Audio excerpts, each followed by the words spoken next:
Ini tadi putus ya, dilanjutkan. Jadi gastronomi bagaimana kita mengembangkannya nanti dari bahan mentahnya ini ya, bahan mentah.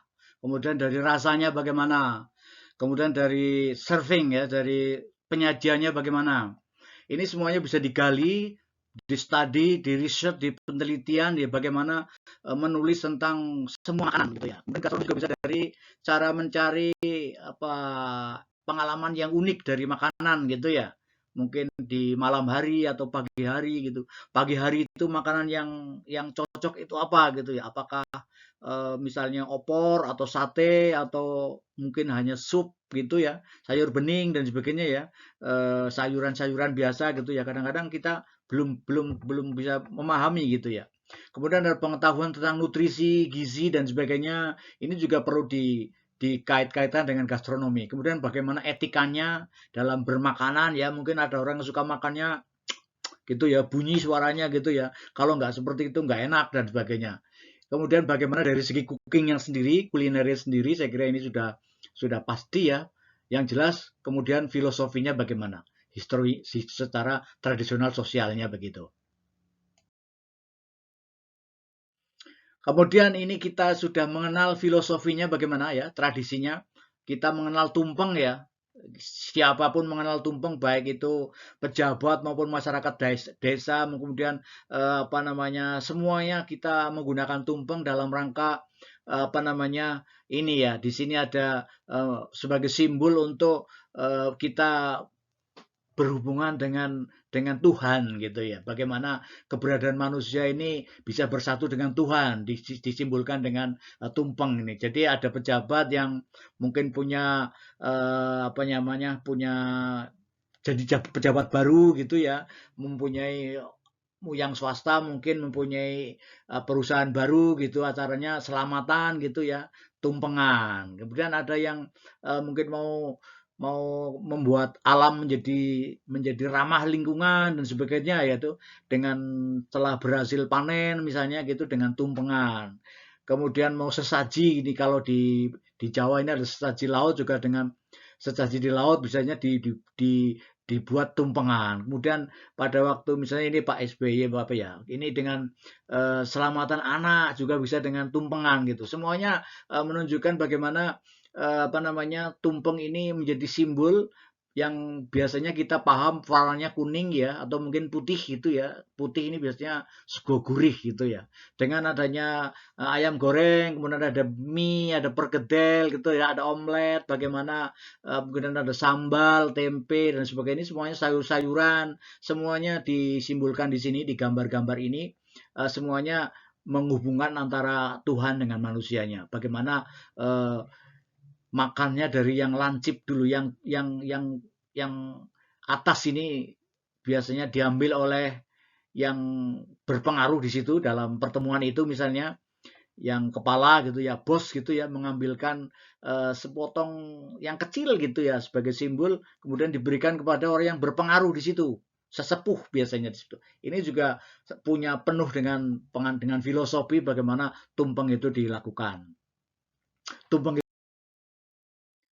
Kemudian bagaimana tradisi melalui sejarah, bagaimana kecerdasan lokal ya. Ini di warna kuning tidak ada, bisa juga digunakan warna yang biru misalnya ya. Karena di misalnya ini di daerah Indonesia mungkin nggak ada kunir gitu. Saya kira semuanya ada ya. Tapi dengan kecerdasan lokal bisa dibuat dari eh, kembang telang gitu ya. Ini yang warnanya ungu gitu ya. Jadi tumpengnya berwarna ungu. Makanannya juga mungkin hampir sama ya, telur telur rebus dan sebagainya ada tempe tahu gitu. Tapi dengan kesadaran lokal dia membuat warna yang berbeda gitu. Di Papua ada kita mengenal bakar batu ya, burning stone gitu. Bagaimana eh, merayakan acara apa saling apa ini menghargai dengan kebahagiaan gitu ya mengucapkan suatu apa tradisi yang mungkin kita tidak khususnya saya juga nggak belum paham ya dengan bahasa Papua gitu tapi mereka dengan hanya bukan hanya ya istilahnya kalau kita melihat dari kacamata Indonesia Barat ini mungkin kalau membakar batu ini apalah artinya misalnya gitu ya. Tapi secara tradisi ini bisa dikatakan sebagai apa namanya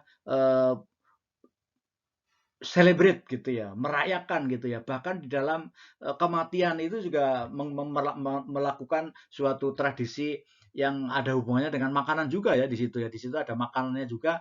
Ini juga salah satu apa namanya budaya yang bisa kita kembangkan. Bagaimana Indonesia mempunyai warisan makan gitu, makanan warisan gitu. Ini seperti apa? Kita mungkin coba kita buka lagi. Ini di posisinya adalah ketika makanan kuno ya, ancient food, makanan bahola gitu ya. Bagaimana di candi-candi ini, di batu-batu ini sudah digambarkan ini, ditulis gitu. Bagaimana isinya, bagaimana ya ada ada snapper, ada shrimp ini apa shrimp ini, ada eh, berbagai macam alat gitu ya. Kemudian ada berbagai macam daging, kemudian dari daging ini apa namanya nih kambing gitu ya, domba pun dari apa namanya ini kerbau gitu, kemudian ada dari babi, dari angsa, dari ayam dan sebagainya. Ini semuanya dicampur menjadi makanan bernama rawon. Kita pernah makan mestinya kalau sudah sampai di Jogja Anda harus makan rawon ini.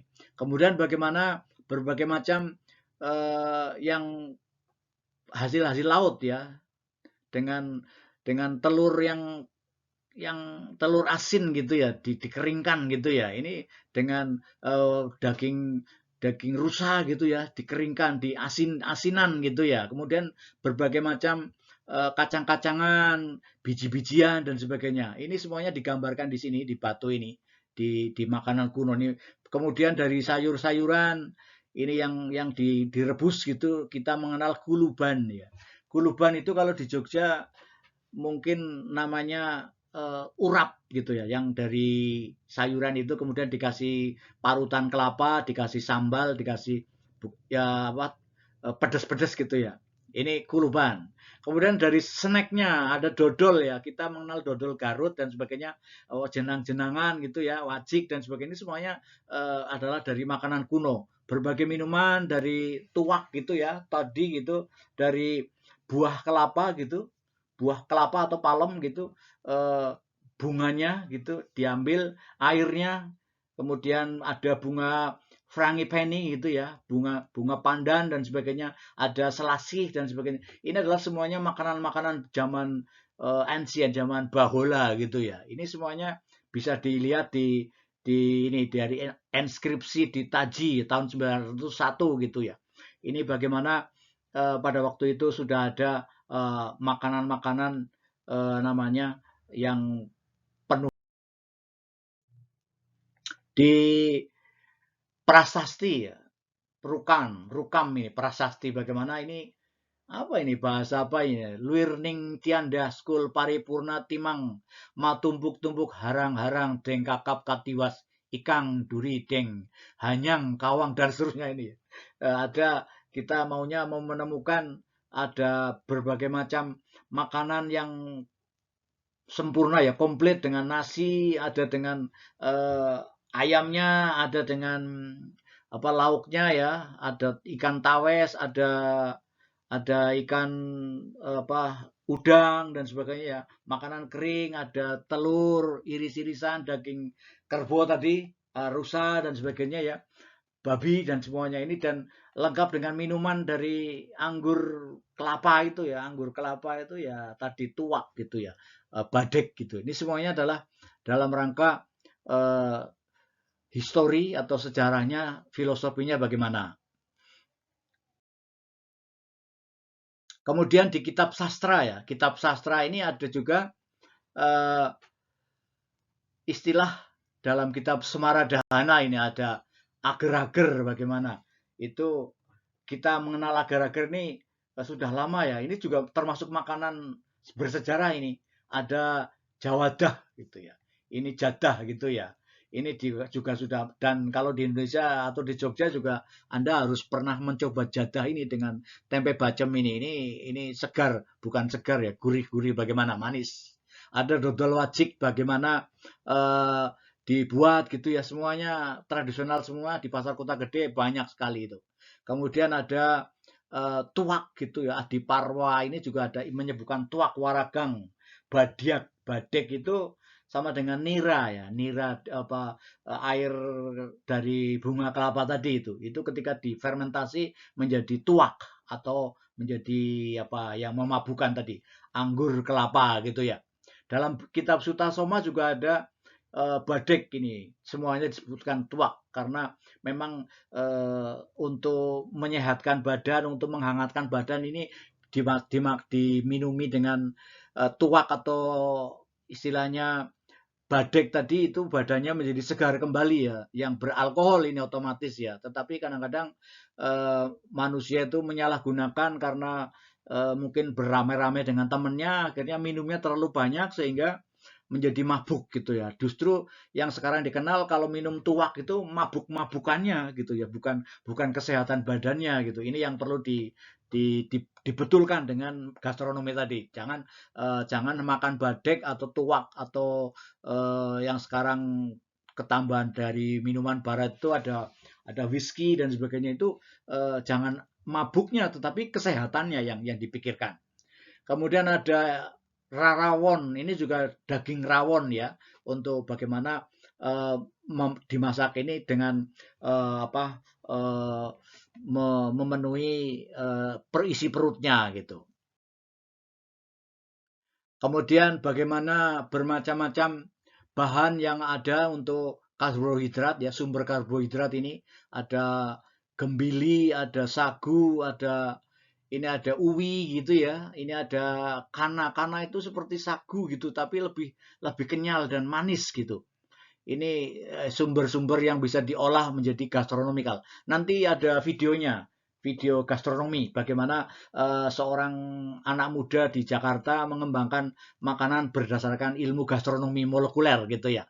Kemudian ini ada apa ini potato ya, ada ketela rambat ini. Saya kira nanti bisa dikembangkan bagaimana bentuknya jangan seperti ini, tapi yang lebih lebih gastronomis bagaimana. Sumber protein juga begitu ya, sumber protein ada belut, ada ikan, ada keong gini ya. Anda mungkin nggak pernah makan keong ya. Kalau saya dulu makanannya keong ini, pergi ke sawah ini protein tinggi nih.